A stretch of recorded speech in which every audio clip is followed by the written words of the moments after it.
ओम शांति। ओम शांति। ओम शांति।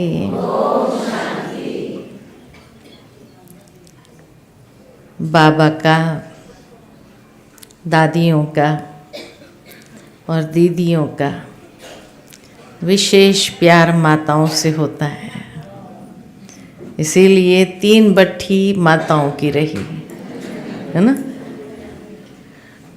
और अदर कुमारों की 1 बट्ठी और कुमार कुमारियों की 1 बट्ठी। तो विशेष लाडले हैं ना सभी। हाँ, दिव्या दीदी के भी विशेष लाडले हैं सभी। और हर एक ग्रुप के लिए इतना सुंदर टॉपिक रखा है। विशेष आज का जो टॉपिक है समय का इशारा।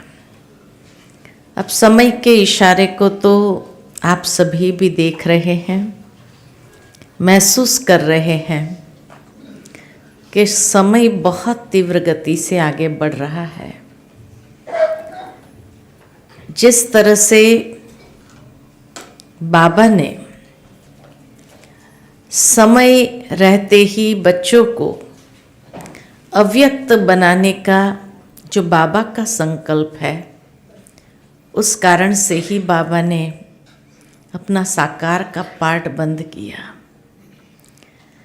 क्योंकि बाबा जानते हैं कि अगर मैं नीचे जाता रहूँगा, ये बच्चे इतने हीरे रहेंगे, बाबा तो आता है ना, बाबा तो आता है ना, तो अव्यक्त होने का पुरुषार्थ नहीं करेंगे। और इसलिए बाबा ने अब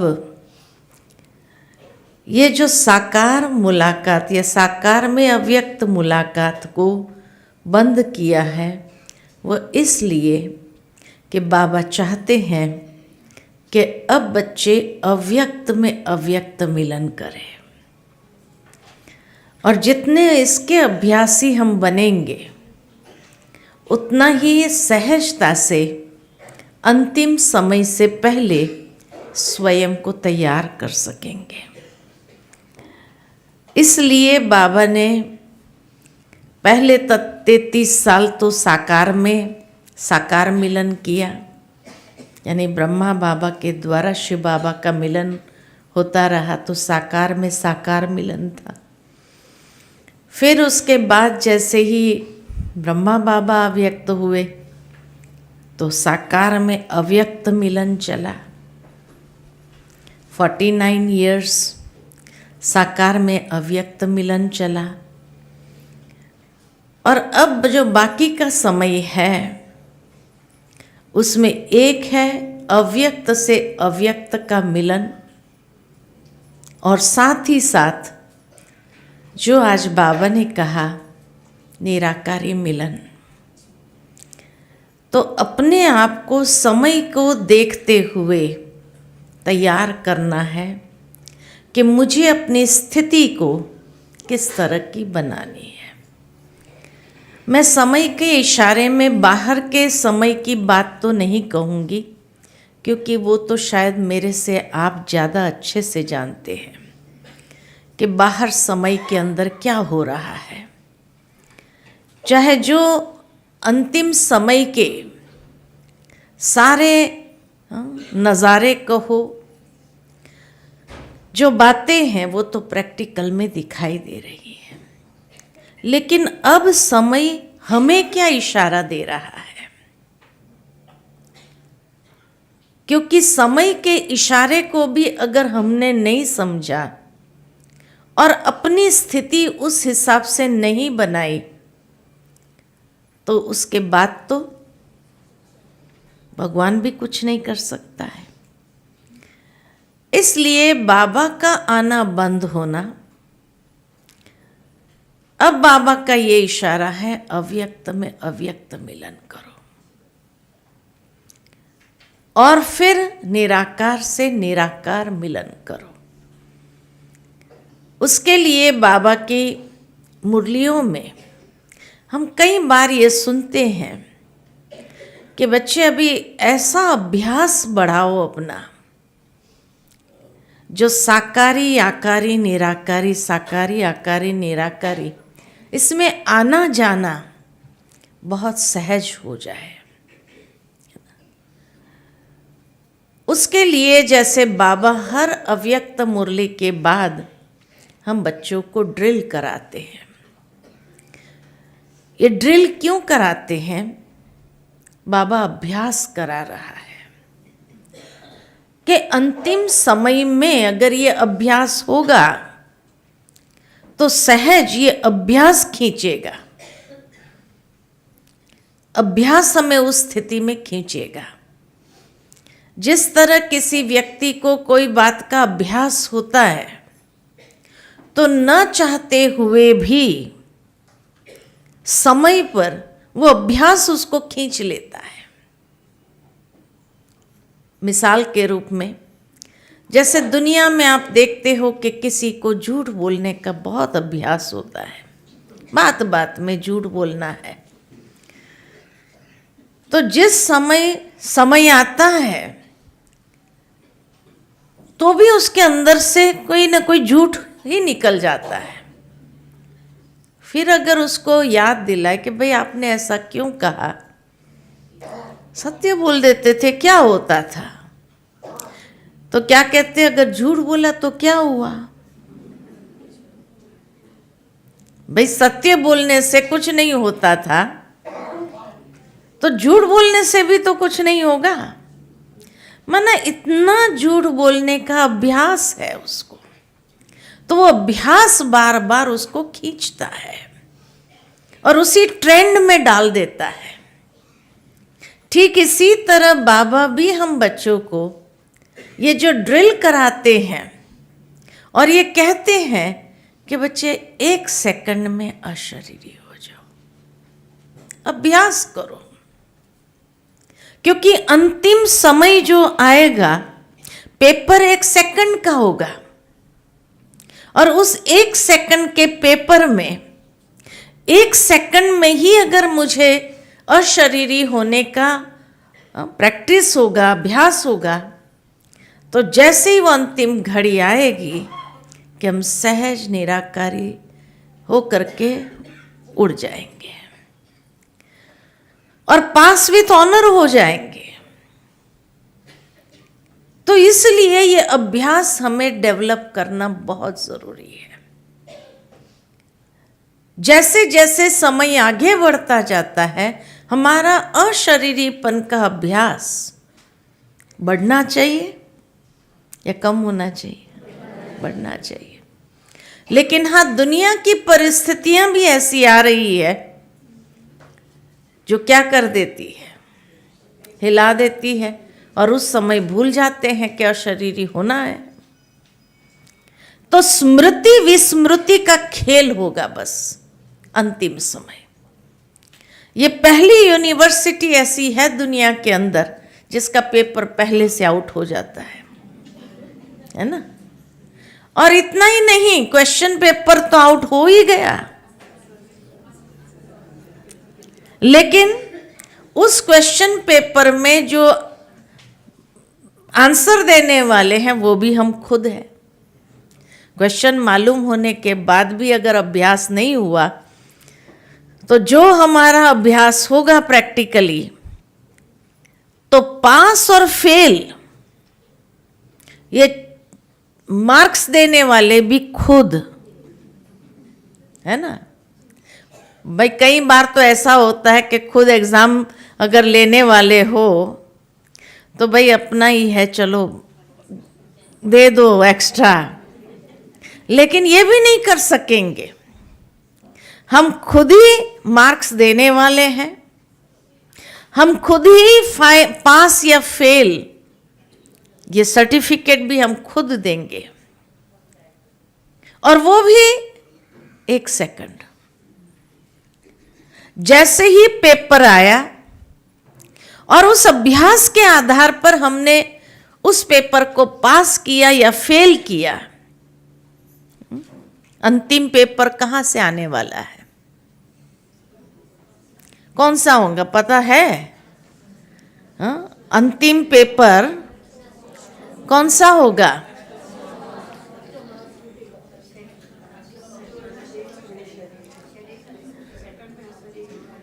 अंतिम पेपर कौन सा होगा? जो कहा कि अगर पेपर आउट हो गया है, लीकेज हो गया है, तो अभी तो क्वेश्चन मालूम होना चाहिए कि पेपर आउट हुआ तो कौन सा पेपर होगा।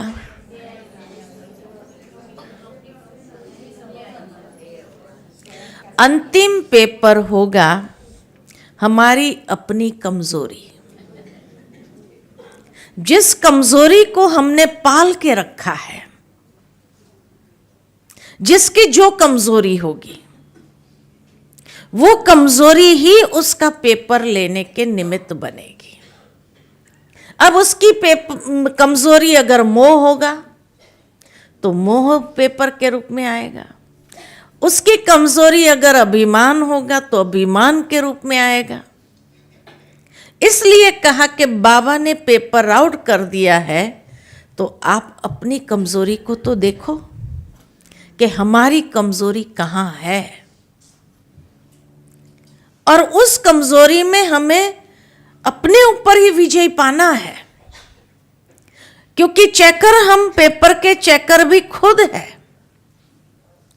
और इसीलिए जैसे ही हम पास हुए या फेल हुए, और उस घड़ी अगर पास हुए तो खुशी होगी और अंदर से निकलेगा मैं पास हो गई, और अगर उस घड़ी फेल हो गए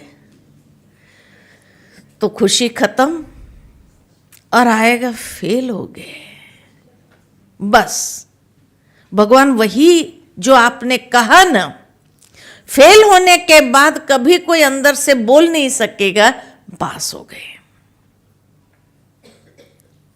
तो इसीलिए जैसे ही ये संकल्प आएगा, क्या करें, फेल हो गए, बस वो आपका जो डिसीजन होगा पास या फेल का, वही फाइनल है। इसलिए कहा कि यहां पेपर भी आउट है, रिजल्ट हमारे हाथ में है कि हमें क्या करना है। समय हमको मिला हुआ है।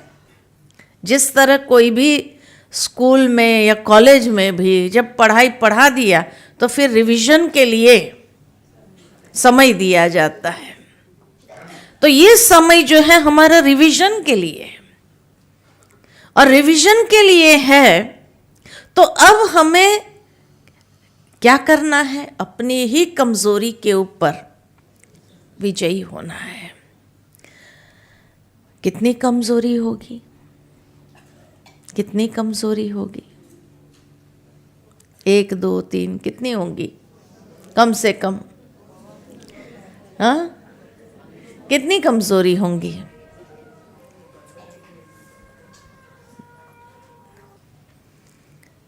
तो इसलिए कहा कि हमारे अंदर जो कमजोरियां हैं, कितनी कमजोरियां होंगी। हाँ, हमें अभी से उसके बारे में सोचना होगा, क्योंकि अगर ये कमजोरी ही अंतिम पेपर का रूप लेंगी तो पहले से ही उसके बारे में हमें उसको निकालने का पुरुषार्थ करना होगा। ये समय का इशारा है। तो जो एक प्रैक्टिकल प्लान ये साल के लिए 2024 के लिए हमें अपने लिए बनाना है कि कमज़ोरी की लिस्ट निकालो। कितनी कमज़ोरी है, हर एक अपनी अपनी कमज़ोरी को तो जानते हैं, कहाँ कहाँ मेरी कमज़ोरी है। और जैसे ही वो लिस्ट निकालो तो ये नहीं कि आप मधुबन जाएंगे, बाबा के कमरे में जाएंगे और बाबा को चिट्ठी लिखेंगे, बाबा आज से हम ये कमज़ोरी दान करके जा रहे हैं तो ये कमज़ोरी निकल जाएगी। ऐसे कोई कमज़ोरी निकलती नहीं है। क्यों?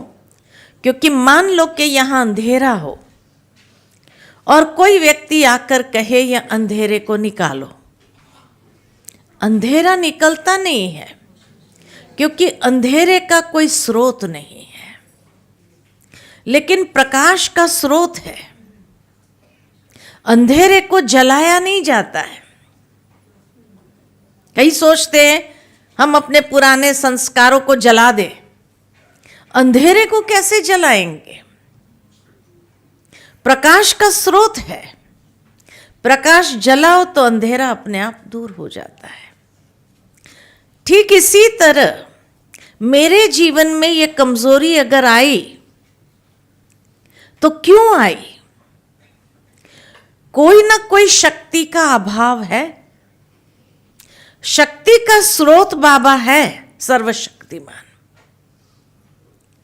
लेकिन जब कोई ना कोई शक्ति का अभाव हो जाता है तब कमजोरी क्रिएट होती है, वो कमजोरी का रूप ले लेता है।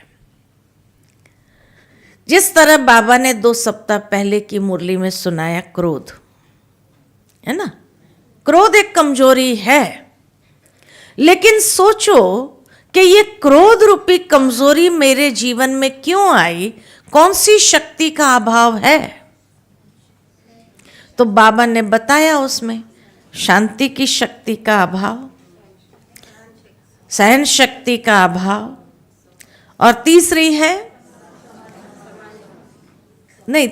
है क्रोध क्यों आता है, सहन शक्ति का अभाव और अधीर्यता। कोई होता है ना, जल्दी करो जल्दी करो जल्दी, और कोई जल्दी नहीं करता तो गुस्सा आता है, धीरज नहीं है, तो धैर्यता की कमी। अब आइडेंटिफाई किया कि ये क्रोध रूपी कमजोरी जो है ये 3 शक्तियों के अभाव के कारण है। अब क्या करो? अब मुझे लिस्ट बनाना है, तो कम से कम कितनी कमजोरियां होगी हर एक के जीवन में? 8 10 ले लेते, चलो 10 ले लेते। अब मान लो कि 10 कमजोरियां हैं और उसके लिए हर कमजोरी के लिए 2 या 3 शक्तियों का अभाव है। 3 शक्तियां भी गिनती कर लो हर एक के लिए, तो 30 शक्तियां हो गई। उसमें कुछ एक तो रिपीट होगी, अच्छा, जो रिपीट हो रही है उसका मतलब ये प्रायोरिटी है जिसके ऊपर मुझे वर्कआउट करना है। आज दुनिया में लोग इतने बॉडी कॉन्शियस है, बॉडी के वर्कआउट के लिए कितना करते हैं, हम अपनी कमजोरी के लिए वर्कआउट कितना कर रहे हैं? कुछ भी नहीं कर रहे हैं, है ना। तो इसीलिए जो शक्तियों की लिस्ट निकाली कि ये शक्तियों का अभाव है, उसमें मान लो कि कई जगह शांति की शक्ति रिपीट हुई आपकी, तो अमृत वेले 1 सप्ताह तक विशेष उस शक्ति का बाबा से आवाहन करो, अपने अंदर भरो, वो शक्ति को भरते जाओ। हफ्ते के बाद अपना रिजल्ट देखो कि कितना भरा है या अभी तक भी वही हाल है। अच्छा, 2 सप्ताह कर लो उस शक्ति का आवाहन, फिर सहन शक्ति का 2 सप्ताह आवाहन करो, फिर धैर्यता की शक्ति का 2 सप्ताह आवाहन करो। 6 सप्ताह जिसके ऊपर वर्कआउट करेंगे तो वो कमजोरी रहेगी या खत्म होगी? खत्म होगी। अच्छा, साल में कितना सप्ताह है? 52 सप्ताह है। और हमारी कमजोरी कितनी है? हाँ, जो शक्तियां हमने निकाली 60 निकाली, उसमें कुछ रिपीट है। तो 52 सप्ताह में ये कमजोरी खत्म होगी या नहीं होंगी? 10 कमजोरी होगी या नहीं होंगी?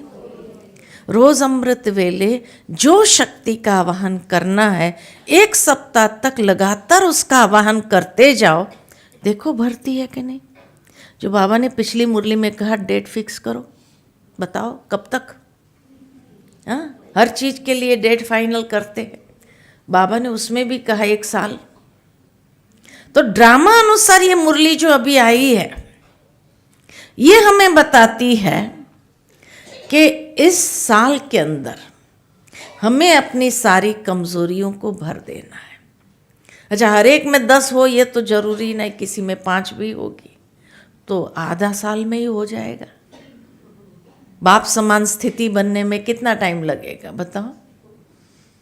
कितना टाइम लगेगा? बाबा डेट पूछ रहा है, और जब बाबा डेट पूछता है तो इस तरह से अगर हम अपना वर्कआउट शुरू करें तो होगा या नहीं होगा? हाँ, होगा। तो इसीलिए ये विशेष प्लान समय के इशारे को समझते हुए अपनी कमजोरियों को भरते जाना है, और भर करके फिर जैसे जैसे हम अभ्यास करते जाएंगे अशरीरी होने का, 1 सेकंड में तो अंतिम घड़ी आएंगी, अब कोई कमजोरी रही नहीं मेरा पेपर लेने के लिए, तो सहज ही अशरीरी बनना आसान होगा या नहीं होगा? तो नंबर 1 कौन लेगा? बोरीवली? हाँ, बोरीवली जोन लेगा कि नहीं? और उसमें भी माताएं नंबर 1? हाँ, पक्का? हाँ, तो ये है कि अशरीरीपन के अभ्यास को बढ़ाते जाओ, अपनी कमजोरियों के लिए ये वर्कआउट बनाओ अपना। सीरियसली अपने आप को देखो, और देख करके उसमें हम किस तरह से अपने आप को संपन्नता की ओर, क्योंकि बाबा की आश है कि मेरा हर बच्चा संपन्न हो जाए। दूसरी बात, समय के इशारे को देखते हुए, जो चारों तरफ जिस तरह समय चलता जा रहा है उस हिसाब को देखते हुए, जैसे ब्रह्मा बाबा ने अंतिम समय के लिए जब पूछा गया कि बाबा आपके अंतिम समय अवस्था क्या थी, तो बाबा ने उस समय बताया कि कर्म भोग और कर्म योग की लड़ाई थी, है ना। तो कुछ पास्ट के कर्म है जिस कारण से कर्म भोग आ सकता है, चाहे छोटा सा भी आए।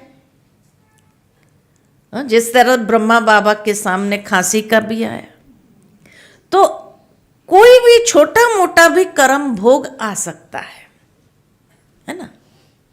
तो जब, क्योंकि वही निमित्त कारण बनेगा शरीर से अलग होने का, तो इसीलिए अपने अंदर योग बल को इतना बढ़ाए कि उस योग बल से वो कर्म भोग के बल को समाप्त कर सके, ताकि अंतिम समय वो भोग जो है कर्म भोग, ये हमें दर्द पहुंचाना चाह रहा है, लेकिन हमारा योग बल, बाबा की साथ का जो लगन है, वो जो प्रीत है, वो इतनी अधिक हो कि अंतिम समय वो भी मेरे लिए विघ्न न बने, मेरी रुकावट का कारण न बने। ये तैयारी भी मुझे अपनी करनी है। तो पहली तो कमजोरी के ऊपर विजय प्राप्त करने की, दूसरी कर्म भोग के ऊपर विजय प्राप्त करने के लिए इतना योग बल अपने अंदर जमा करना है।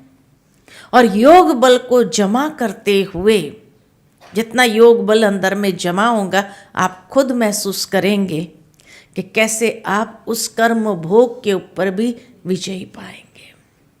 जो ब्रह्मा बाबा का अनुभव है वो हम सबका अनुभव हो जाएगा। ये तैयारी मुझे करनी है समय को देखते हुए। तीसरी तैयारी जो बाबा कहते हैं कि तुम्हें भक्तों की पुकार नहीं सुनाई देती है, क्योंकि मैं महसूस करती हूं कई बार कि इस साल जब जनवरी 1 तारीख हुई तो उस दिन न्यूज़ सुनी कि दुनिया की आबादी जो है 800 करोड़ हो गई। 800 करोड़ ये फाइनल है पॉपुलेशन दुनिया का 1 जनवरी को। तो मैं सोच में पड़ गई कि इसका मतलब जो है, देवताएं कितने हैं त्रेता अंत तक? 33 करोड़। तो 33 करोड़ देवताएं, ये 800 करोड़ के इष्ट होंगे, कोई ना कोई होंगे कि नहीं होंगे? किसी न किसी के तो होंगे। तो इसीलिए जो है 33 करोड़ देवता, चाहे किसी का भी कुल देवता हो, कुल देवी हो, कोई भी हो, कोई तो आपको भी इष्ट मानेगा कि नहीं मानेगा। भले आप नास नासी भी बनो, लेकिन फिर भी आप किसी न किसी के इष्ट जरूर होंगे। ये मत समझना कि हम कैसे किसी के इष्ट हो सकते। हम कई बार ट्रैवलिंग करते हैं, देखते हैं छोटी सी देवी होंगे, हम कहते ये किसकी देवी है, कहते ये यहाँ वालों की कुल देवी है, कुल देवता है ये, है ना। तो महसूस हुआ कि 33 करोड़ जो है, भले दास दासी हो, लेकिन वो भी 800 करोड़ में किसी न किसी के कुल देवी कुल देवता तो है ही है कि नहीं है। तो आपको अपने भक्तों की पुकार नहीं सुनाई दे रही है?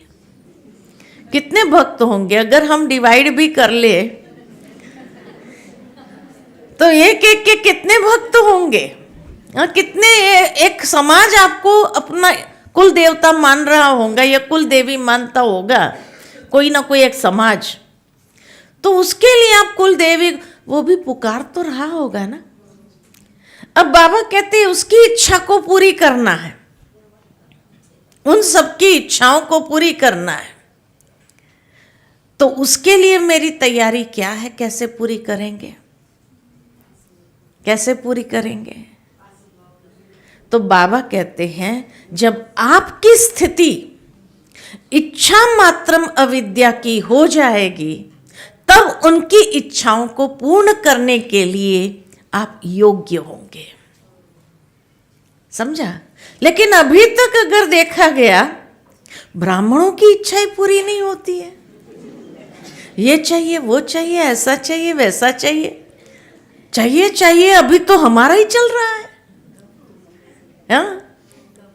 कम हो गया, बहुत कम हो गया, लेकिन अब कुछ नहीं चाहिए। ऐसी स्थिति हो जाए कि अब कुछ नहीं चाहिए, जब ऐसी इच्छा मात्रम अविद्या की स्थिति होगी, तब हम उन भक्तों की इच्छाओं को, पुकार को सुन सकेंगे और उनको पूरा कर सकेंगे। तो अब अपने आप को देखो कि मेरी इच्छाएं हैं या अभी तक खत्म हो गई? खत्म करना ही पड़ेगा, खत्म करना ही पड़ेगा, नहीं तो वो बेचारे भक्त आपके, जो एक समाज वाले लोग, वो कहेंगे हमारे देवता ही ऐसे थे तो क्या करें, हमारी पुकार कब पूरी करेंगे। हाँ, क्योंकि साक्षात्कार तो होगा ना, उनको भी साक्षात्कार कराना है। अंत समय आप इष्ट को, उन भक्तों को साक्षात्कार, तभी तो वो कहेंगे भाई हमारे देवता आ गए और हमें पता ही नहीं चला। तो साक्षात्कार को तो उनको कराना है ना। अंतिम समय हमें साक्षात्कार तो कराना पड़ेगा या नहीं कराना पड़ेगा? बताओ, कराना ही होगा।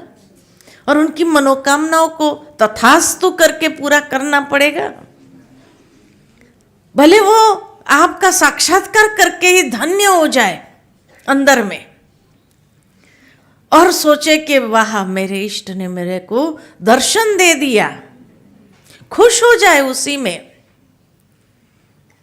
और उनकी कोई इच्छा ही न रहे, आपसे कोई मांगनी न करे, लेकिन ऐसा अपना स्वरूप।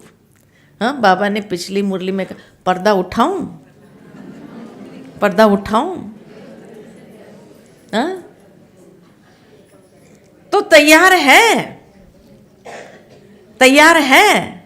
तो समय का इशारा है ये, कि जब भगवान भी पूछने लगा कि पर्दा उठाऊं क्या, ड्रामा अनुसार ये मुरली क्यों आई है, समय पर। क्योंकि अब तो समय आ चुका है कि जब पर्दा उठाने का समय है। हम ये कैलकुलेशन न लगाते रहे कि भाई अभी तो 100 साल संगम युग में इतना बाकी है, इतना बाकी है, इतना बाकी है। नहीं, मुझे बाबा की एक मुरली याद आ रही थी, जिसमें बाबा ने बहुत सुंदर कहा था। कौन से साल की ये तो याद नहीं मुझे, लेकिन ये मुरली मुझे बहुत सुंदर याद है कि जहाँ बाबा ने कहा था कि भाई लक्ष्मी नारायण को जो राज हैंड ओवर करेंगे, लक्ष्मी नारायण को जो राज हैंड ओवर करेंगे वो ऐसी वैसी आत्मा ही नहीं करेगी, पवित्र आत्मा करेगी। देखो समय ऐसा आ गया है, काल चक्र इस तरह से कि आज भारत के प्रधानमंत्री क्या पवित्र आत्मा है। और उसके बाद भी अगर योगी जी भी अगर प्रधानमंत्री बने और हम मोदी साहब अगर राष्ट्रपति बने या जो भी बने, और वो मिल करके पवित्र आत्माएं बाल ब्रह्मचारी ये मिल करके लक्ष्मी नारायण जो उसके माता पिता है उनको राज हैंड ओवर करेंगे, क्योंकि अपवित्र आत्मा कभी हैंड ओवर नहीं कर सकती है, अपवित्र आत्मा नहीं कर सकती है। तो समय का चक्र कैसे घूम रहा है, समय का चक्र कैसे घूम रहा है कि वो पवित्र आत्माएं भारत के धरनी पर राज कर रहे हैं अभी, और अंतिम समय में यही पवित्र आत्माएं हैंड ओवर करेगी। क्योंकि जो लक्ष्मी नारायण के माता पिता होंगे, राधे कृष्ण के जो माता पिता होंगे, उसको जब राज देने वाला कोई अपवित्र आत्मा हो, ये तो हो नहीं, और उस तक भारत का काफी हद तक जो इम्प्यूरिटीज है उसको खत्म करने के लिए ये निमित्त बनेंगे, निमित्त बनेंगे। तो इसीलिए कहा कि ये पवित्र आत्मा काफी हद तक कुछ सफाई करके फिर उसके माता पिता को हैंड ओवर करेंगे कि भाई हमसे जितना हो सका उतना हमने किया, अब बाबा करे, है ना।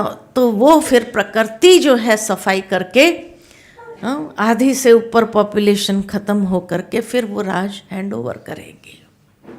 इसीलिए आज देखो कितना उनको मारने का ये करने का प्रोग्राम बनाते भी है, लेकिन कोई कुछ नहीं कर पा रहा है, क्योंकि ये ऊपर वाले की निर्णय है कि अपवित्र आत्मा कभी पवित्र देवताओं को ये राज हैंड ओवर नहीं कर सकती है, ताकत नहीं है। पवित्र आत्माएं ही चाहिए जो ये राज हैंड ओवर करे। इनके हाथ में ये राज के डोर जो है सौंपे। और ये भी सिद्ध हो गया है जो बाबा ने कहा एक दिन राष्ट्रपति, आज देखो प्रैक्टिकल बाबा की बच्ची है ना। तो ये समय का जो काल चक्र जिस तरह से घूम रहा है, और ये घूमते घूमते कहाँ ले जाएगा और किस तरह से ये सारी बातों को सेट करता जा रहा है, और उन पवित्र आत्माओं को। इसलिए ये मत समझो कि अभी इतना समय बाकी है, इतना समय बाकी, क्योंकि अब बाबा का धर्मराज का पार्ट भी तो बाकी है, वो भी तो चलना पड़ेगा कि नहीं चलना पड़ेगा। तो इसीलिए बाबा ने एक मुरली में, पिछले थोड़े दिन पहले की मुरली में कहा कि जो बच्चे पास विथ ऑनर होंगे ना, उसको धर्मराज भी ऑनर देगा, क्योंकि जाना तो पड़ेगा हमको भी धर्मराजपुरी से सलामी मारने, तो जाना ही पड़ेगा। थोड़े दिन पहले की ही बाबा की मैं समझती साकार मुरली ही बाबा ने कहा कि धर्मराजपुरी में सलामी देने जाना पड़ेगा, लेकिन जो पास विथ ऑनर होंगे उसको धर्मराज भी ऑनर देगा, वो भी धर्मराज भी उनको सलामी देगा। तो समय आ चुका है, इसीलिए अब उल्टे कैलकुलेशन में नहीं जाना कोई। ये अभी सोचो कि समय इशारा दे रहा है मुझे अपने आप को बाप समान संपन्न बनाना है। समय का इशारा यही है, और इसीलिए जब मुझे संपन्न बनना है तो मेरी कहाँ कहाँ ऐसी चीज है जिसको मुझे अपनी तैयारी के अंदर ले आना है। और बहुत सुंदर बात कि जो कहा कि इच्छा मात्र अविद्या वाले ही उन भक्तों की इच्छाओं को पूरा कर सकेंगे। लेकिन ये इच्छा मात्रम अविद्या स्थिति किस बेसिस पर बनेगी? तो बाबा ने कहा है बेहद की वैराग्य वृत्ति से। जितनी हमारी बेहद की वैराग्य वृत्ति आती जाएगी उतना समय को भी समीप लाएंगे और हम अपनी वो लेवल की स्टेज आंतरिक बना सकेंगे। बेहद की वैराग्य वृत्ति जब कहते हैं तो उसके लिए बाबा ने कहा राज ऋषि, राज भी हो, स्वराज्य अधिकारी भी हो और ऋषि माना तपस्वी भी हो। तो राज ऋषि, स्वराज्य अधिकारी और तपस्वी मूर्त, यही जो स्थिति है वह इच्छा मात्रम अविद्या की स्थिति को क्रिएट करेगा। तो पुरुषार्थ हमारा यही हो कि हम ऐसे राज ऋषि बने, राज ऋषि बने ना। अब जब ऐसे राज ऋषि बन सकते हैं फिर ब्रह्म ऋषि बनना आसान है। ब्रह्म ऋषि माना आज जो बाबा ने कहा मुरली में, निराकारी स्थिति में सहज उस ब्रह्म की स्थिति क्या है? तो ब्रह्म ऋषि यानी निराकारी स्थिति में चले जाना सहज है। शास्त्र में एक बहुत सुंदर कहानी है। कहा जाता है कि एक बार वशिष्ठ, वो पहले के ऋषि मुनियों को तो फैमिली में दिखाते कि वो फैमिली में थे, गृहस्थ में। तो वशिष्ठ ऋषि अपनी पत्नी के साथ चक्कर लगा रहा था। गृहस्थियों का यादगार है ना, इसीलिए कह रही हूँ कि जब वो चक्कर लगाते थे तो उनके बच्चे वहाँ ही खेल रहे थे। तो उतने में विश्वामित्र जी वहाँ पहुँचे। तो विश्वामित्र जी का स्वागत किया इन्होंने, वशिष्ठ जी ने, कि आओ राज ऋषि आओ। तो उसको बहुत इंसल्ट महसूस हुआ कि मैं ब्रह्म ऋषि हूँ और मुझे राज ऋषि कह दिया। तो उसको इतना गुस्सा आया, वहाँ से चला गया। और जैसे ही वो वशिष्ठ जी आगे उसकी पत्नी के साथ बातें करते करते जा रहे थे तो इसके दोनों बच्चों को उसने किडनैप कर लिया और किडनैप करके उसको छिपा दिया कि अब देखे उसकी स्थिति क्या है। विलाप कर रहे होंगे, लेकिन उन्होंने वो स्टेज प्राप्त कर दी थी नष्ट मोहा की, तो उन्हें कुछ भी नहीं फील हुआ। सोचा कि अब जिसने भी किडनैप किया हो, जिस भी लक्ष्य से किया हो, तो कोई रिएक्शन नहीं दिया उन्होंने। जब रिएक्शन नहीं दिया तब विश्वामित्र जी ने समझा कि इसने तो बहुत ऊंची स्टेज प्राप्त कर लिया और ये मैंने क्या कर्म किया, मैं ऐसा कम वो डिग्रेडेड कर्म कैसे करूं, कैसे कर सकता हूं। तो उसने उन बच्चों को वापस छोड़ दिया और फिर जाकर के जहाँ वशिष्ठ और उसकी पत्नी बैठे थे वहाँ ही जाकर के उसके पैरों में क्षमा मांगने के लिए पैरों को टच किया। जैसे ही पैरों को टच किया तो उस समय वशिष्ठ कहते हैं, आओ ब्रह्म ऋषि आओ। तो कहा यही शब्द अगर पहले बोल देते थे तो उस समय वशिष्ठ उसको कहता है, नहीं तब आप राज ऋषि ही थे, अब ब्रह्म ऋषि बने हो। तो कहा कैसे?